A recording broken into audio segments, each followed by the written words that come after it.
What's up, business connectors? This is Ryan Speltz, your host of the Ryan Speltz Get Attention podcast and owner of Connection Publishing and Connection Media Company. We started our business with the goal to create connection in our lives and the lives of the people around us. And so we started publishing local magazines. But, you know, as we moved into a greater vision of helping companies with their marketing, it became so apparent that word connection was so valuable, because if we can connect our businesses, our companies that we help serve, to their ideal client, to their who, and help communicate their who's why to them, that says, hey, this is why you should do business with me. We just are so happy when we can do that and connect people. Just yesterday, I was talking to a local car dealership, John Watson Chevrolet, and their marketing manager, who's a friend of mine, said, you know, it's still your ads that we're running through you are still the number one performing ads of anything, of all the ad sets we run, some through GM, some through other places. Yours are the number one. I love hearing that. It's just such a powerful tool. So today's podcast is about creation mode. I want to talk to you about creation. So I've always admired small business owners, and I know many people who love sports and they love to retell or discover the stories of sports excellence, and I do too. But even more, I love the stories of triumph and accomplishments told by small business owners. My grandfathers were both entrepreneurs. One, an old-fashioned cattle trader, literally. He traded cattle and didn't really have a lot of land himself, but he had cattle spread all over land that he would rent from different farmers. And then my other grandfather was in the trucking industry, and he had several trucks and a truck stop. And both of them came from nothing and grew into very successful business people. I've always identified with my mom's dad because he was a dreamer and he struggled to find his way, which I feel like I did too for a long time. It was later in his life when his brother helped him buy a decrepit old truck stop, which he restored and turned around, and eventually it provided him a very good living after that. Over the last 8 years in business, I've realized that the parts of entrepreneurship that I personally love the most are, number one, creation mode, which I'll talk about here in a second. Number two, building something from nothing but an idea. It's so cool when people can do that. And then number three, the idea that you can change the world in some way. So let's talk about creation mode. The powerful feeling that comes when you tap into your creative mind is so amazing. It captivates and inspires me. You begin to see things when you engage in creation mode that you never would have seen otherwise. You must be hyper-focused on figuring out a problem. You must look for solutions and research possible ways to make it happen. And then you must dig deep into your brain beyond where you have gone before and find creative ways to solve the problem. The greatest businesses solve problems in unique ways. When you are making your business or building your business and then just start marketing it, it's crucial to know this. It's to know how your unique way to solve the problem is valid and why someone would care. It's crucial because it gives you a unique story to tell. And the story behind your creation, your system, your approach, whatever it is that you do, is unique and clever. I find my most creative thoughts come when I'm not trying to have them, but after I've spent much time studying and looking for answers, and then I get back to work and I just start doing the mundane things and get back into it. And once I've done that, then the answers will come to me in a moment when I'll think, oh, what if we did this or talked about it in this way? And so when I'm busy, that something will pop into my head and give me solutions and ideas for the issue that I want to solve. Now, last week, I met a business owner who's a physical therapist. However, he didn't simply say, I'm a physical therapist. We were in a networking meeting. We sat next to each other at the lunch table, and he said, instead he said, I want to help people age better. I want people to have a centenarian bucket list of things that they want to be able to do when they're 100. For example, he said he wants to be able to hop a fence and grab a ball that goes over it when he's playing with his grandkids. Can you imagine a 100-year-old that could do that?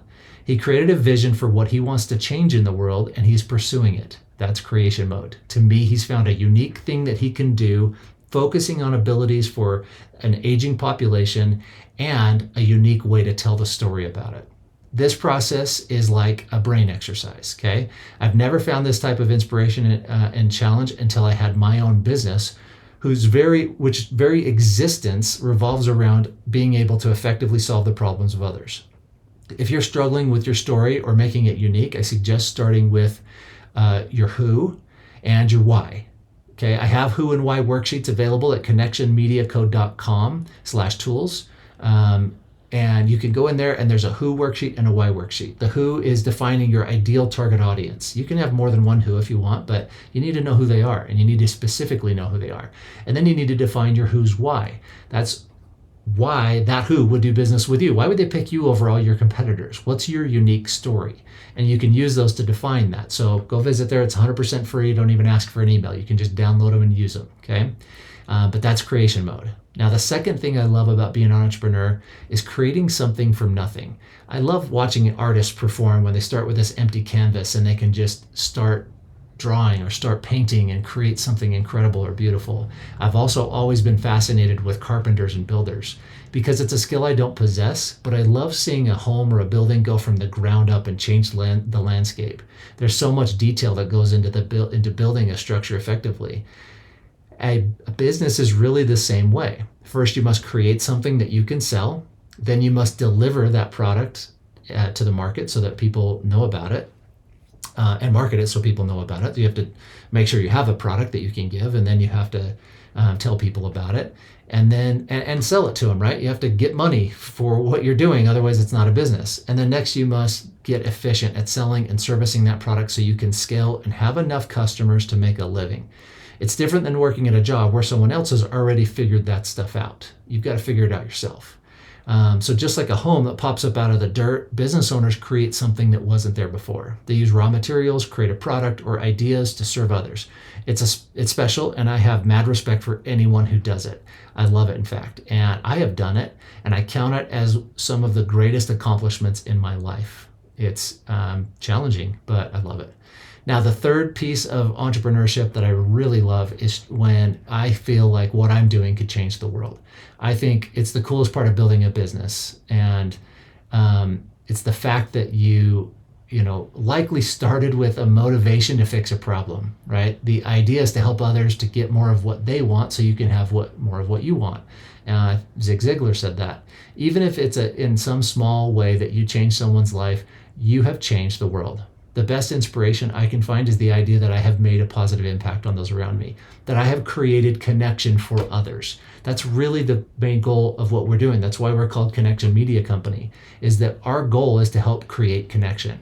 Whether it's through our magazines, whether it's through the podcasts that we do, whether it's through the advertising that we help our businesses with, creating a website that produces or converts. I want to know that I have made the world better, even if only in some small way, and for some small group of people. I remember I had a friend who, I used to live in Las Vegas. I live in northern Utah now, but in Las Vegas, he started a dog poop cleaning business. He grew it successfully. He had hundreds of customers, and he eventually sold it and transitioned into something else. He was so passionate about helping families enjoy their pets without the worry of cleaning up after them. His passion and vision changed people's worlds. It really did. Even though it was in a small way, but they didn't have to clean up the poop. And when the kids went out to play in the yard, they weren't going to step in the poop. And it was pretty cool to see how passionate he was about that and how he built his business. And he did a great job, got lots of referrals, did extremely well, and sold that business for a profit. So it was pretty awesome. So these are my favorite things about being an entrepreneur. I'd love to hear yours, or if you could share how you're changing the world with your business and engaging in creation mode. Thanks for connecting, and you can learn more at connectionmediaco.com or ryanspeltz.com, and we'll talk to you later. Thanks for connecting.